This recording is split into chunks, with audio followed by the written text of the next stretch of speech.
Okay, what's up everybody? Welcome back for another weekly coaching session. I am Matt Hunt as always. I'm happy to be back again with you. And this week we're going to cover one of the topics that was pretty central to the things that we were studying in the challenges this week. It's going to be some out of position deep stack spots. So what I want to do first of all is look at how the pre-flop ranges are constructed in some of these situations. So if we focus on 80 big blinds, because that's going to be the stack depth that we can use in the trainer here, we're just going to look at the low jack cutoff formation, because this is kind of a nice one to look at, gives a pretty basic idea of how the ranges are formed. And really the main dynamic here, or a pretty central dynamic, is that the ranges are going to look relatively symmetrical, right? If you look at the boundaries of where this initial opening range ends, hey Jules, welcome, and then you look at the calling range here, you can see that there's quite a lot of crossover.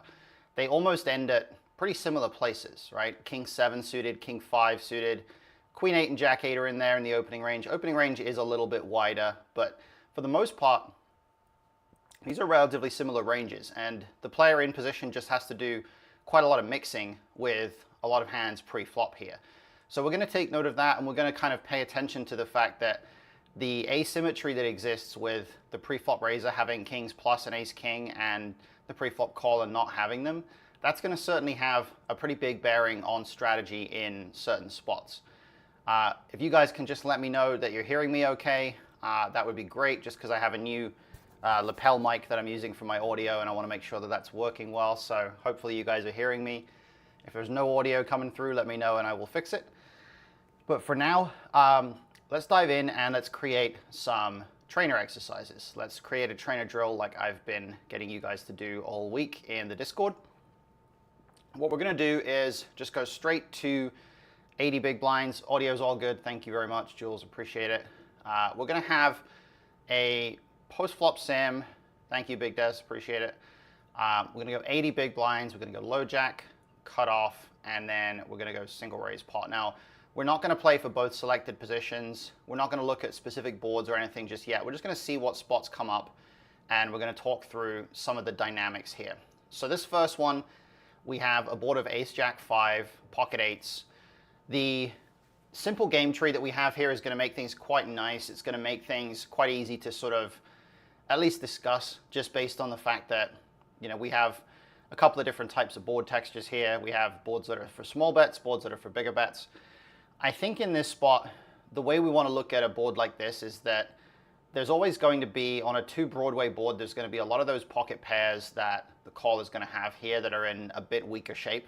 So it wouldn't shock me if we do a fair amount of c-betting here, but it's quite difficult to say whether this is going to be a bit more of a small bet board or a bigger bet. I think if we go with the small bet, we're probably going to see that the majority of those pocket pairs are still going to be in a pretty comfortable spot. Certainly the ones that have a spade, I don't think are going to fold. The bigger bet here might function a bit better for that purpose. But if we do go with the bigger bet, pocket eights is not going to be a hand that wants to bet. I think one way or another, eights is almost certain to be a check here. Let's see. Yeah, okay. So, it's actually a very high frequency check and some small bets. Okay, so not really a big bet board. Interesting. We do have some of those small bets to put some pressure on those pocket pairs, but not really a lot of betting overall here. Not a board that we get to play super aggro, so that makes sense. We then get a check, and we get a 3 of spades turn. So the way to look at this one is that on a flush card turn, you know, both players are still going to be able to have some flushes if they're playing appropriately. We're still going to have some flush draws that check the flop in our range. Villain's also going to have some flush draws that check the flop in their range. And it comes back around really here to what's the incentive of different hands in our range. If we're going to be able to bet here, then I think probably the small bet makes a bit less sense here. Maybe the 5, I think, seems pretty decent in this kind of situation. And one way or another, I don't think pocket eights is going to really be the kind of hand that has much incentive to bet here. So we're going to check again. Yeah, okay. So yeah, okay. So we go, interesting. All right. So we've got some overbet, some bigger bet here, and then we've also got some small bets. So actually, yeah, it looks like the 70% size isn't really used here. It's kind of the only one that isn't used, so that's interesting. We've got some overbet and some small bet. Very curious. This 10 river is not great. This feels like, again, probably too strong of a hand to need to bluff here. Don't think we really need to bet eights here. Yeah, it fits pretty squarely into the checking range. So eights just checks all three streets here, wins against sevens. Our strategy on this river looks like, yeah, 50% is kind of the size that's mostly used. A little bit of some bigger stuff going on, but that makes sense. We're kind of targeting a jack, a 10, stuff like that. So that was a tricky board. I think, it's very easy in some of these spots to kind of not have a super clear idea of what your strategy looks like when you've got a lot of mixing being done on earlier streets. You've got a lot of hands that are sort of close between bet and check. So it can be quite tricky to piece these things together across three streets. And that's partly why I chose this setup for some of the challenges that you guys have been doing this week. Let's move on. This one, King 5-4, I think is a lot more inclined to be probably a small bet board, just on account of the fact that we have obviously a lot more ace king than George does here. We have aces, kings, etc. But also just a lot of those broadways. Why would it overbet the turn on the spade? Yeah, that's an interesting one, actually. We didn't really look at that, but let me go back to history. Let's see if we can piece together some of this. Oh, that's not the right spot. Oh, I guess it doesn't appear in history right now. Session report. There we go. Okay, this is what I wanted. Let's piece together this one. Let's look in a bit more detail here. So why are we overbetting the turn some? Looks like the overbet is kind of driven by, it's mostly driven by flushes and sets here. If we hone in on the overbet range, it's kind of this area for value, which, yeah, it's basically 55% flushes, 46% sets. That's pretty much the strong stuff, flushes and sets. And if we look at bluffs, it's kind of coming from everything like here and below, basically, which is going to be, yeah, a lot of combo draws, some low pair, some king high, some straight draw. So I would think if we look at why that overbet's happening, it might relate to what villain has here. And villain only has 5% flushes. So that could be a big part of it here. We do have a little bit more in the way of flushes than they do. They almost never have a set. They don't have a lot of two pairs. So really, I think it just comes down to villain having quite a decent chunk of top pair and third pair here, like all these pocket pairs. Also a fair amount of second pair. And then we're kind of leveraging some of our flushes and sets to apply some pressure to those hands. But the overbet is pretty low frequency there. Definitely much more of a small bet spot. And if we look at the range of hands that's kind of prioritizing the small bet here, it's just going to be a lot more thin value. It's going to be a lot of like, let's go like here. Yeah, it's a lot of top pair, a lot of top pair betting small here to get called by a jack, some under pair, some flush draw, even some second pair getting called by worse. So the small bet is really top pair and some jack X, and then the big bet is basically flushes, sets, and bluffs. Obviously, the small bet does have bluffs in there as well, but it's a lot of like pretty medium strength stuff, some medium strength bluffs in there, as opposed to just some really polar stuff. So that's interesting. Definitely a good one to be aware of. If we go down to this next one, this King 5-4, I would think that this is probably more likely to be a small bet board, just based on the fact that there's so many broadways and ace highs here that have tougher decisions against a small bet. We do bet small and get called, although, okay, so tens itself is, no worries, Jules. Tens itself is pretty low frequency here, but the range is, a lot of check and a little bit of small bet. Seems pretty reasonable. We do bet though, we get called. I don't see any reason to continue here. Check is good. We could maybe, this is a pretty okay spot for like a block size here, like 2.7 might work here. Let's go with that. Okay, mistake. Probably just check then. Yeah, okay. The block was a little ambitious. Probably just fold now, honestly. It's not a great bluff catcher. Yeah, okay. We don't really block anything. We block like some of the, you know, jack ten of spades that might call flop and then bluff river.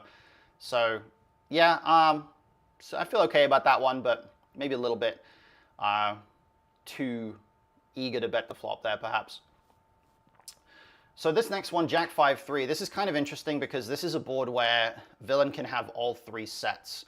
And we always want to be quite cautious on boards where that's the case. But at the same time, villain also has a lot of middle pocket pairs between 6s and 10s that are going to be in some tough spots against bets here. And we also still have all the overpairs in range when George has very few. So this kind of feels to me a bit more like a big bet or check board, and ace-jack feels like a pretty good big bet hand here. Let's see. Oh, no, mistake. Okay. Small bet, possibly? Okay, interesting. Okay, so this is much more of a small bet board. I'm a little surprised to see this. I think we have seen, or I have seen, a good chunk of some of these boards that are playing a bit more in line with the bigger bet size. But we do go with the B25 here. We get called, and the turn 10, this now really feels like a good big bet spot for me. I think, you know, we have a hand that does kind of want a bit of protection, but at the same time, it's a very strong value hand. I think I like this 11.2 size here. This seems pretty good. Let's go with that.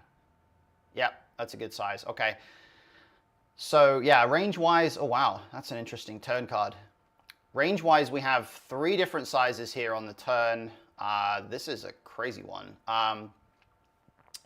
Super aggro turn strategy here after B25 on the flop. Very interesting.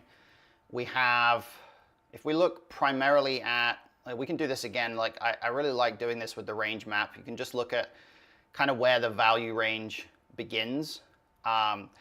It's really like top pair plus, like a lot of strong top pair kind of begins with the 65% size here and the 105. Like I think you could probably simplify to like 90% or something here is a pretty reasonable size. Top pair plus, over pairs, a lot of that stuff is wanting to bet here for value. That's going to pretty much be the value range. And then the bluffs are going to come from pretty much this stuff. Like maybe not the very, very bottom. So we're kind of taking out the bottom here, but the bluffs are going to be a lot of combo draws, flush draws, tons of straight draws, 52% straight draws, 40% ace high. So a lot of those are also straight draws or flush draws. And then quite a lot of king high too. So really just a good chunk of draws there. Not really a lot of bluffs that come from just the very bottom end, but there is a little bit of third pair that's bluffing there. So some 5x potentially, kind of interesting to see that. But yeah, very aggressive strategy on the turn here. Pretty good turn card for our range, and we do find a good bet with the ace-jack. This one, 9-5 deuce, I think is going to play probably relatively passively. Villain never has 2 pair here, which is kind of nice. I keep thinking these boards are going to be big bet boards. I really do think this one is going to be either big bet or check. I don't think it's likely to be much small betting. And I think with this particular combo, we probably prefer check. So I'm going to hit check. Okay. Oh, wow, it's range check. Okay. So I was going to say that I didn't think this would be necessarily a range check because of those lack of 2 pairs, right? Because of none of the 2 pairs being in George's range. But it seems like this actually is a spot where just checking everything makes more sense here. Interesting. If we do look at the 2 sizes, you know, they have the same EV as the check here, so it probably wouldn't be a disaster for us to incorporate some betting into our strategy, but I think it does make sense that we are range checking just given the nature of George's range. So interesting spot. Turn is a deuce. I would think with double flush draw here, we're usually going to find that double flush draw boards like this are spots where big bets are going to make a lot of sense in quite a lot of situations. George rarely has a deuce here, pretty much only 2 combos, just ace deuce suited exactly. So we don't really have to worry about the fact that the deuce pairs the board here. We're gonna be in pretty strong shape, I think, with 10-9. I'm gonna go with 8.9. I'm gonna bet here. Let's see. Come on. Don't leave me hanging. Come on. There we go. Okay, perfect. All right. Yeah. Oh, interesting. Huh. Okay, let's break this one down. This is crazy. Wow, this is one of the rare spots where we actually have this massive, almost 2x pot size as part of our strategy here. I haven't even really seen this purple color pop up very much in some of the spots that I've looked at yet, so this is kind of an interesting one. We've got two sizes. We've got 70% and we've got the massive size. So I picked the, oops, didn't mean to click on that. I picked the overbet size, but in fact, it's not even really, like this size isn't big enough, basically, the 125%. The 9x region does kind of prefer the 70%, as you can see. So if I look at this graphic, once again, the range map, we'll go, just kind of filter out this region. Yeah, I mean, it's basically, yeah, pretty driven by top pair, right? We've got 9x is kind of driving this range pretty significantly. It's basically the main source of EV here. We're value betting for that 70% size with these hands. And then if we go to the overbet, that's much more polar. That's coming from, you know, the value region here being basically trips, overpairs, full houses, top pair, a little bit of top pair. So yeah, this is basically overpairs has the really big size, and then top pair has like the kind of medium-ish size, right? So what I went with was kind of representative of maybe taking both of those categories of hands and just kind of putting them together into one size of B125. So it could be okay, maybe not ideal, but the idea of betting big there is still relevant. This is a bad river for this particular hand. I would imagine we start to check now, probably not doing any betting. Wow, we face a huge bet. I think this just becomes fold now. It's not a good bluff catcher. Oh, okay, no, all right. Okay, we don't really block anything here in terms of value.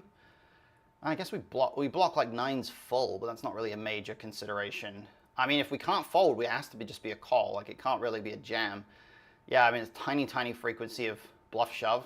Wow, This is kind of a weird spot where like we're folding 91% of the time with our range here. That's very weird.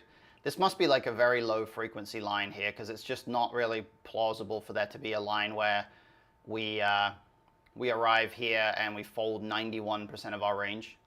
It's kind of crazy, but interesting spot.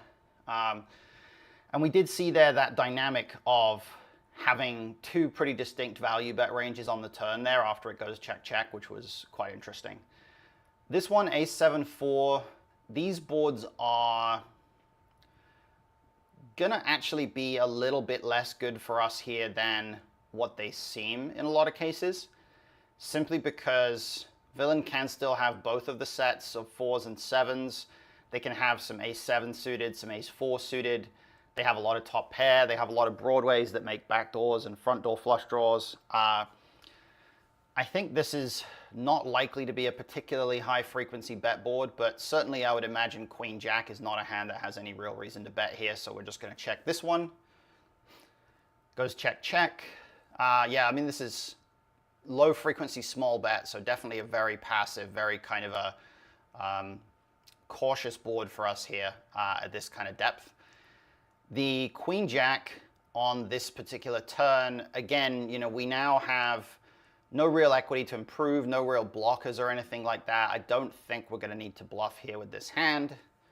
Another spot where it's another spot where we have the massive size, like the almost 2x pot size, the 2E size, and then we also have the small size. You know, so there's two sizes here used quite frequently. There's a lot of two size spots kind of developing on the turn, which is interesting. Then we get this weird run out. These runouts are really tricky. I certainly would not consider myself to be really good at playing these runouts by any means, where it's like two aces and two, you know, basically a double paired board where one of the pairs is an ace. I would think queen high actually has a pretty substantial amount of showdown value here, to the point where it kind of doesn't make a lot of sense to bluff with it. So we're just going to check. Villain actually bets pot. Honestly, George does have quite a lot of counterfeited pocket pairs here and suited connector hands that can just not be in very good shape at all. So it wouldn't shock me if queen high calls. Let's hit the call button. Yeah, okay, there we go. That makes sense.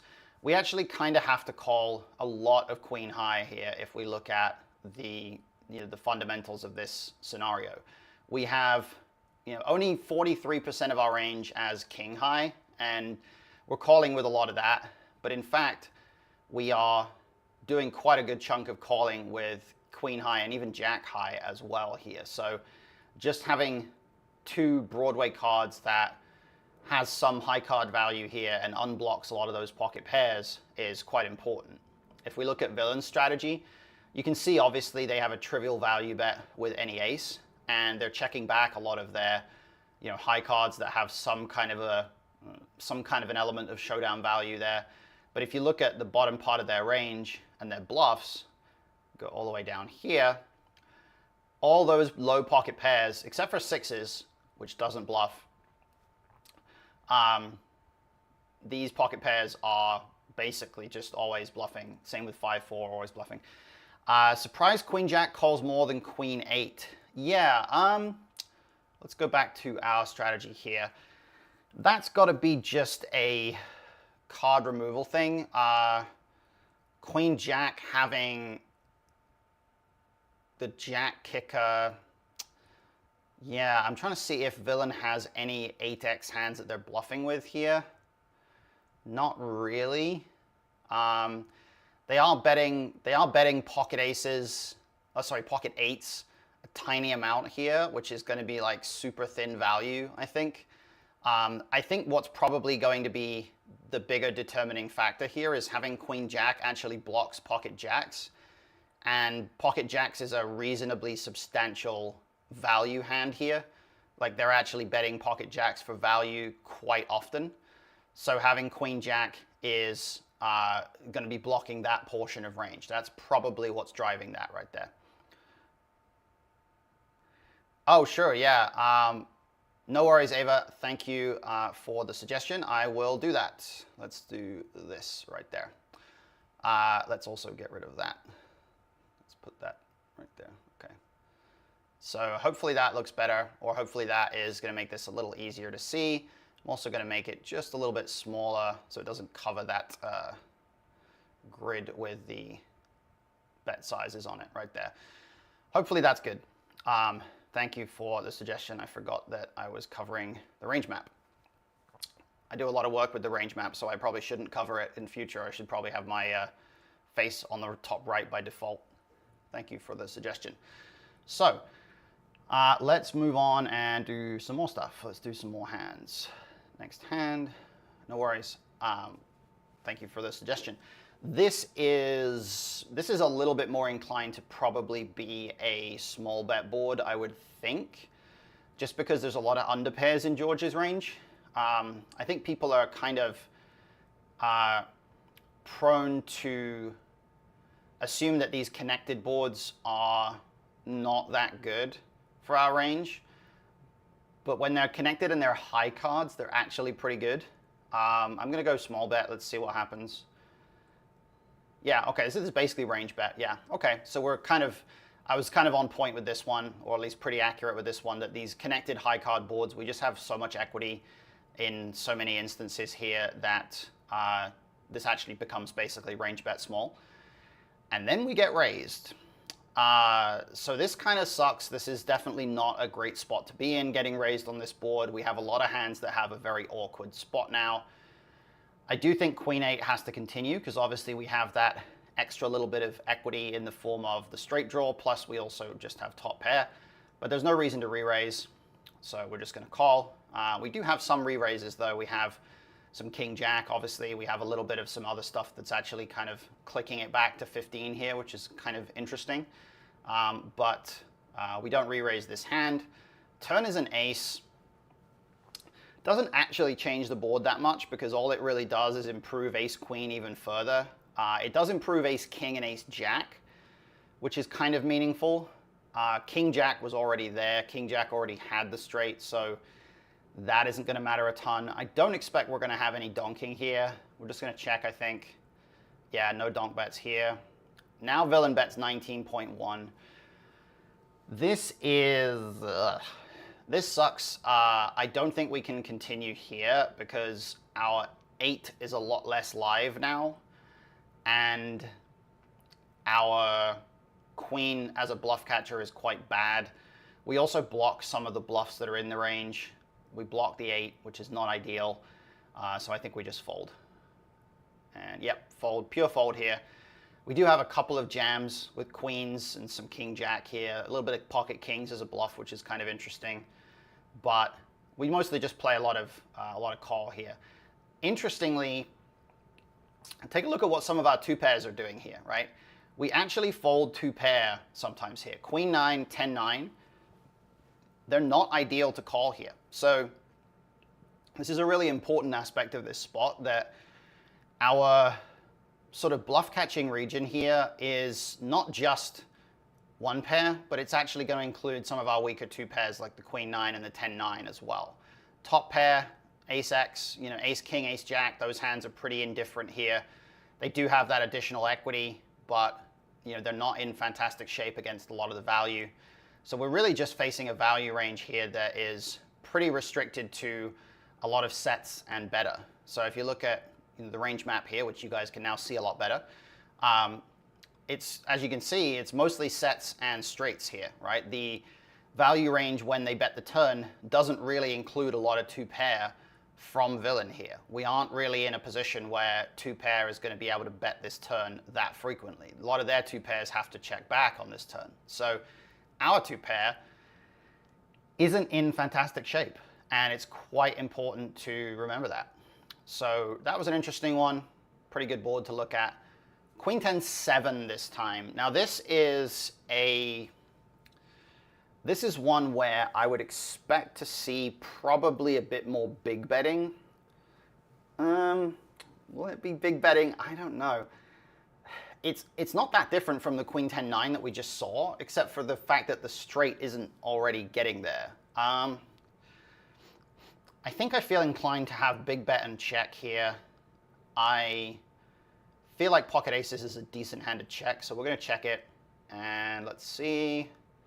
Okay, so it's actually a mix of all 3. So we've got some big bet, we've got some check, we've got some small bet. So kind of can go a few different directions here. Aces is mixing all 3 as well. If we do check and we face half pot here, this feels like a pretty reasonable spot to raise. I think we're going to go with the 12 big blind raise size. Raise is good. Oh, wow. George found the click back. We check raised, and George found the 21 big blind click back here. We can't fold, but this kind of sucks. Wow, this is a crazy line. All right, so crazy line incoming. We got clicked back on the flop. Turn is a queen. We do have, do we have more queen X than George here? Man, I'm just going to admit I don't really have a clue what we're supposed to do here. I think check is probably more natural. I don't think we have donks. Yeah, we don't have any donks. Okay, that's fine. George bets 20. Aces might be too strong to fold still. It is a decent bluff catcher. We unblock like Jack 9, King Jack, stuff like that. SPR is very low on the river here. We're going to check, and oh, George does find a check back. Wow, we got lucky there. If George had shoved this river, that would have been a real nightmare spot. Let's look at what George's actual strategy looks like here. Let's go all the way back to the flop, because that click back on the flop was kind of crazy, and I'm really curious what sort of range it actually comes from.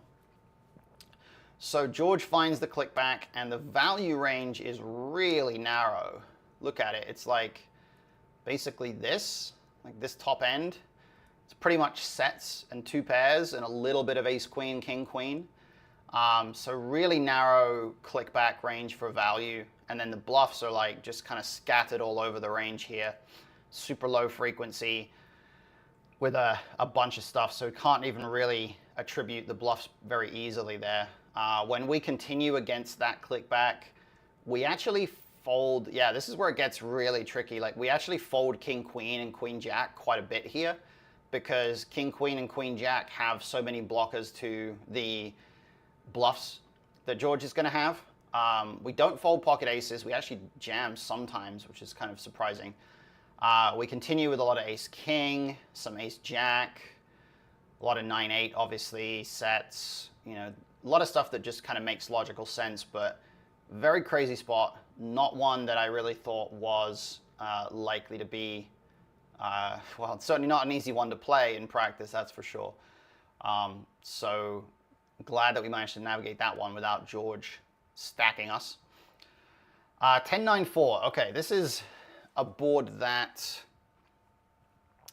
I'm a little bit more confident now that this is likely to be a big bet board, just because this region where we have two medium to high cards and there's a lot of gut shots, a lot of open-enders flopped here, this is a little bit more inclined or a little bit more likely to result in some of these bigger bet boards in various cases.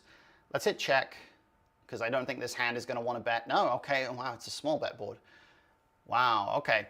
So this might be me kind of relying on different sims that I've seen from outside of our archive. It might be the case that the ones that we have are a bit less inclined to go big bet here. But yeah, it looks like this is actually much more of a small bet spot, which is very interesting. We do face half pot. I don't think we can fold this hand to half pot. Oh, okay, maybe we can. All right. Huh, interesting. Looks like we might, yeah, this is pure fold. Okay, so I'm over defending here. Our ace kings that continue here are, yeah, it looks like we just have to have a spade. Okay, that makes sense.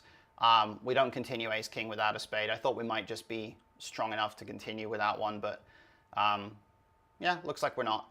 Stuff like ace jack with two hearts, we are continuing, you know, kind of makes sense. I suppose we did face half pot instead of like quarter pot or something, so pretty logical there. Ace 9-8.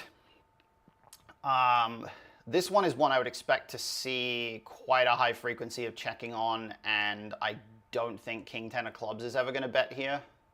Yeah, I mean, very high check frequency here. Certain amount of B25, no big bets. King 10 of clubs again, probably just going to want to check here. And the 6 of clubs, I think we're going to just check down at this point as well. Check fold seems good there. I think we're good. Okay. Oh, it wants me to refresh the page, so I will do that. Got a little update coming in.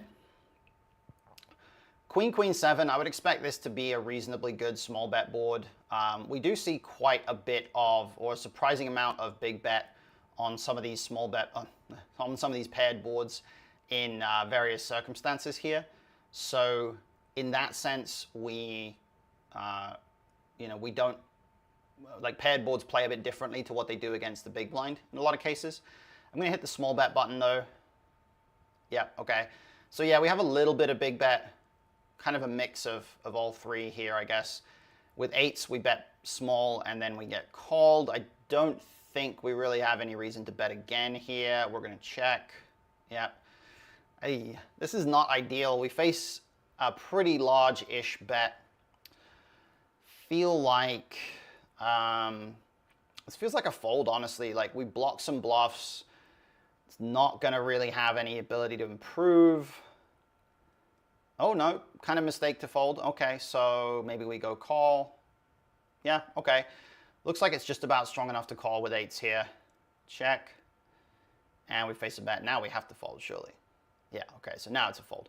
Wow, George just blasted off with deuces right there. He just took the pocket deuces and just yeeted them for 3 streets. Nice hand, George.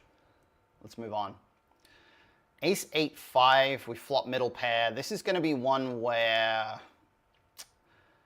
I would think, I mean, so far I've been kind of overestimating how much betting we do on a lot of these board textures. So in that sense, I think we probably just want to check here.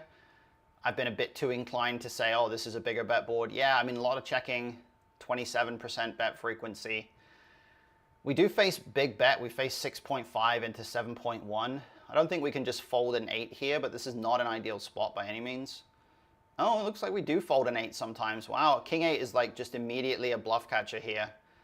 Very interesting. Ace turn.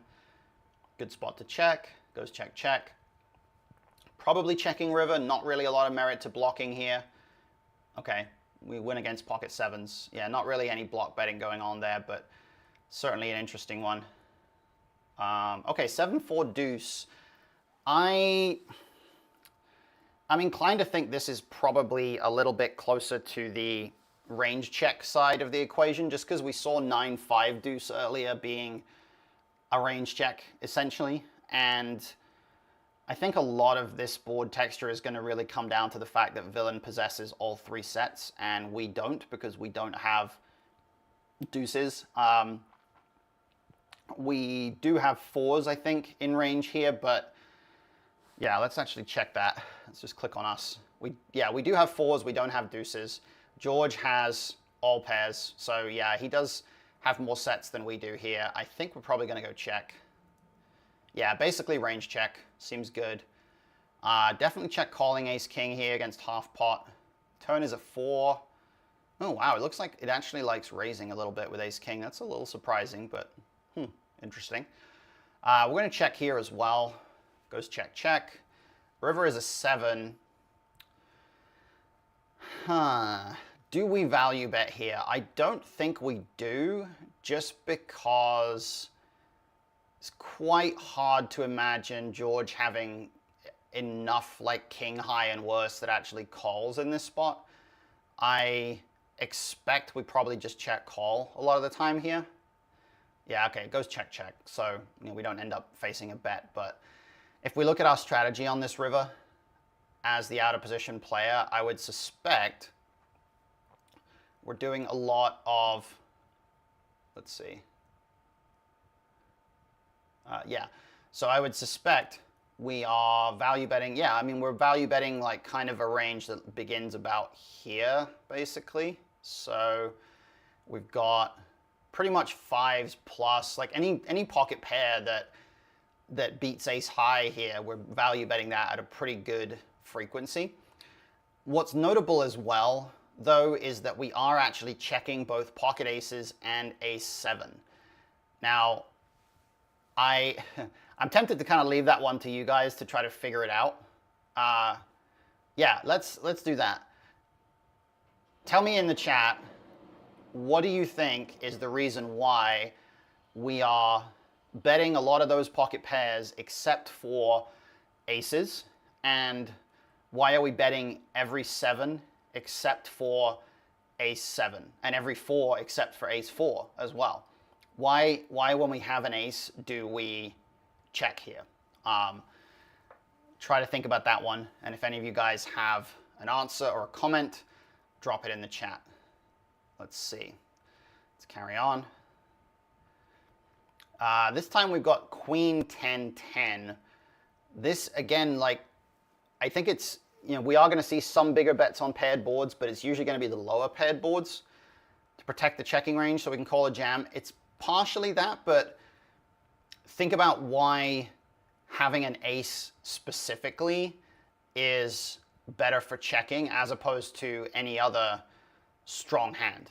And we'll go back to that spot in a second. I'm actually just going to open it up in a separate window so we can come back to it in a moment. Unblock villains, bluffs, and protects checking range. Okay, yeah, so you're heading along the right lines there, right? So if I go back to this sim here, the protecting the checking range is part of it, but if you think about the bets that we're making on the river here, think about the hands that we're trying to get value from, right? What are we trying to get value from when we bet? Well, one way or another, most of the time when we bet, we're trying to get value from a hand like ace high that's chopping here and has a bluff catcher. So if we look at, let's say, the B150, villain calls ace high at a pretty decent rate here, right? Ace king is always calling for them. They have some calls with pocket pairs, but for the most part, when they do call this big bet on the river, a lot of it is with ace high. If we focus in on the calling range, ace high is 43% of their calling range, right? So in that sense, ace high is a type of hand we want villain to have in order for them to bluff catch here. So when we have two aces in our hand, for example, here, right? If I go to blockers and more here, and then I specifically identify the blockers as being two aces. So we have ace of diamonds, ace of clubs, right? In that particular case, let's go here. Ace of diamonds, ace of clubs, ace of diamonds, ace of clubs right there. So when those hands are blocked, villain actually folds 2% more often to our bet. So we get fewer calls in that particular case. And if we were to, flip around what ace we actually have, now it's 3% fewer calls with the ace of hearts. Same amount with the ace of spades. So, that is not changing a ton, but ace of hearts, ace of clubs is probably, there's a 3% drop in how often we get called here, right? So basically, when we have two aces, we are having a harder time getting called. We're only getting called, 17% of the time here, and it's not that easy to bet for value with two aces as a result. On top of that, if we look at what happens when we check and we have aces, let's say, let's do the same thing again. Ace of hearts, ace of clubs was the best combo of aces, I think. Right here. So when we remove those cards, villain actually bets 3% more often. They check 3% less often. They use the larger sizings a little bit more often, 1% more often or something. So in fact, it's not just to protect our checking range, although that is part of it. It's actually just because when we have an ace in our hand, particularly if we have like the ace 7, right? If we actually have like ace 7 of hearts here, then villain, so that isn't actually affecting villain's betting range that much because we're blocking some bluffs and some value. Hello, Mathor, welcome. Thank you for being here. Appreciate you being with us. What it comes down to is we're increasing the frequency that villain's just going to bluff when checked to. You can see they're checking less often when we have aces. So aces is a really nice bluff catcher because we're actually able to more efficiently guarantee that villain not only has a bluff in the sense that we're blocking ace 7, but we're also, we're blocking some of the hands that they check back. They're actually going to bluff at a higher rate. So when we have aces, if we bet, we get called less often, but if we check, we face a bet more often. And both of those things contribute to making us want to check a hand like pocket aces here instead of betting with that hand. But if we had a different overpair, if we have, something like tens, jacks, as you can see here, that actually means that we don't face as many bets if we check because villain just has ace high a lot. And if we bet, we can get called a lot more easily because they have ace high a lot, right? So it's the same principles. So we want to have an overpair here that isn't pocket aces, basically. It's kind of how that works. So that's an interesting one.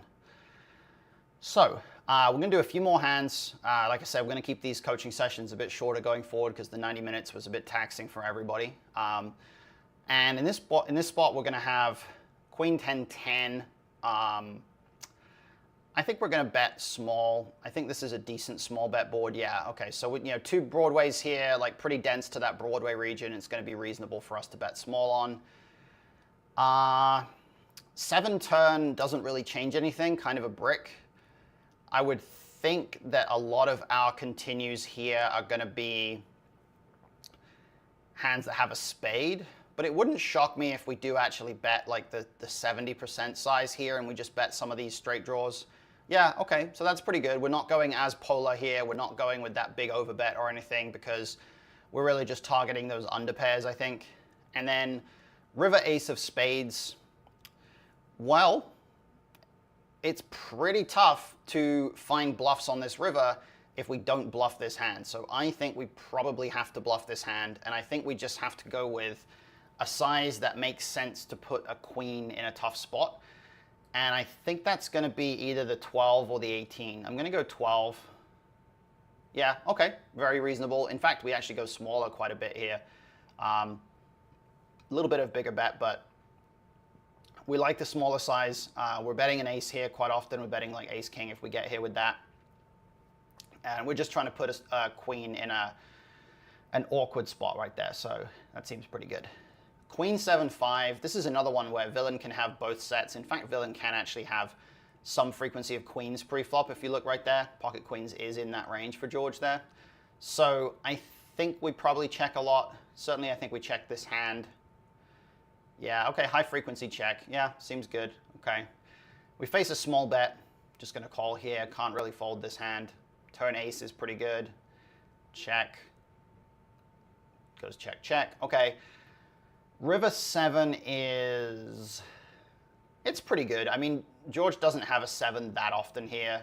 Like, his pre-flop range doesn't include that much 7x in there. There's a few combos, but not a ton. I think we can probably bet, like, the 8, I think, is a good size here. Yeah, okay. It actually prefers going a... Oh, no, it doesn't. Sorry, never mind. I was looking at the wrong range. We do have... Yeah, we go B75 sometimes, but not a ton. And then we actually have a lot of small betting and a lot of over betting. So we're seeing a lot of that splitting going on here on some of these river spots.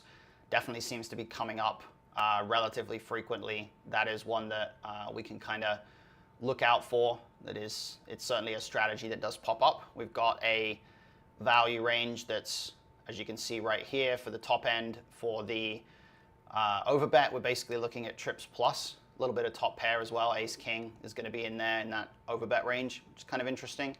And then the bottom end, the bluffs here are basically a lot of king high and worse. So yeah, that makes sense. Even pocket threes, tiny frequency of bluffing there. Cool. All right, so that seems pretty logical.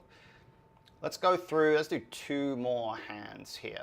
All right, king, queen, 9. We saw before that a board like this, 3 high cards connected board, was a pretty good range bet board. So we're going to go with 1.8.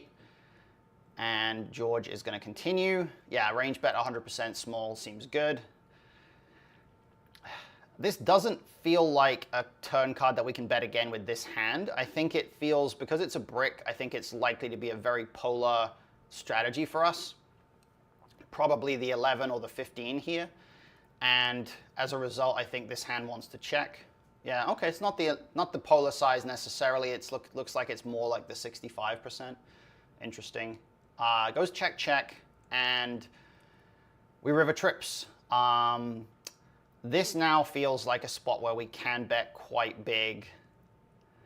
I think we're going 8 or 16 here. I think 8 is a bit better. I've been a bit too inclined to go the bigger sizes. Oh, no, okay. 16 maybe?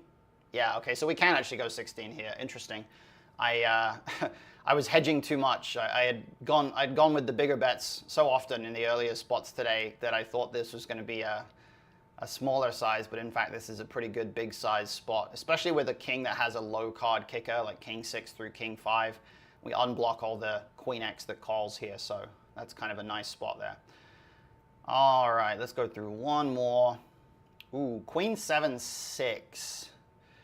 This feels like, again, fairly high frequency check, I would think here. And pocket jacks is right in that region of hand that benefits a lot from checking because it just kind of is that pocket pair right below top pair.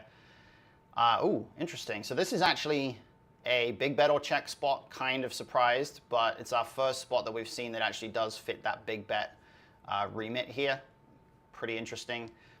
After it goes check, check, I would expect this hand to be in pretty good shape. Something like the 5 size here, I think, seems pretty natural.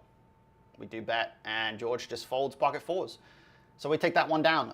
This one on the turn is one where, you know, we don't really have that much aggression, but we do have a tiny shred of that massive size here, the purple size for 189. And then we also have a good amount of that 70% size here. So jacks is actually pretty low frequency. It's not really betting here a lot, but it is with some frequency, just kind of, I guess, a pretty good bluff catcher at this point that still loses to a queen sometimes, but you know, is strong enough to get a bit of value. We're not really betting pocket pairs much here. We're just checking those, and our value bet range is pretty much coming from a queen plus. So a jack is like right off the end, just off the edge of the value bet range here. Like a decently strong queen or better is pretty much the value range. So that is, you know, we're not too far off there. We're just a little bit too wide with the jacks betting here. So I think that's a good spot to wrap this for today. We went through some of those principles here, looked at a few different spots. I hope you guys have gotten a lot out of this week's challenges. We're going to go into a catch-up week for the challenges next week. So I'll post all the info for that on Sunday. And then after that, for the next cycle of 5 weeks, the cycle's actually going to start on a Monday. So I'm going to post the challenges on Mondays instead of on Sundays. It just works a bit better for timing-wise for me. So I'm going to talk to everybody and get it all pushed forward 24 hours. So just going to kind of reschedule things. Thanks everybody for being here. Happy family, Jules B, everybody in the coaching crew. I appreciate you guys for being here with me every week. I'm glad you guys are getting some value out of these. So I'll be back next week and we'll talk through some more spots. But until then, I'll see you guys in Discord. So thanks everybody. Bye.